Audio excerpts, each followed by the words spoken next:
وعلیکم السلام ورحمۃ اللہ وبرکاتہ۔ جی محترم، جمعہ سے پہلے، جمعہ کے فرض ادا کرنے سے پہلے جب آپ مسجد میں آئیں گے تو آپ نے کتنی رکعات پڑھنی ہے اس کی تعداد متعین نہیں ہے۔ جلدی آگے تو آپ 4 رکعت، 6 رکعت، 2 رکعت، اس سے زیادہ بھی پڑھی جا سکتی ہیں۔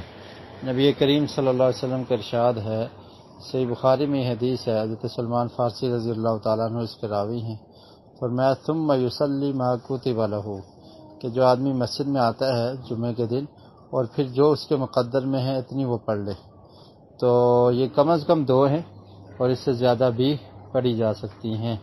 تو خطبہ شروع ہونے سے اگر آپ کافی دیر پہلے آ گئے ہیں تو رکعات پڑھنا چاہتے ہیں تو 2 کر کے آپ پڑھ سکتے ہیں، 2 پڑھ لیں، 4 پڑھ لیں، 6 پڑھ لیں، 8 10 تک پڑھ لیں، تو اس کی تعداد متعین نہیں ہے، یہ نفلی نماز ہے۔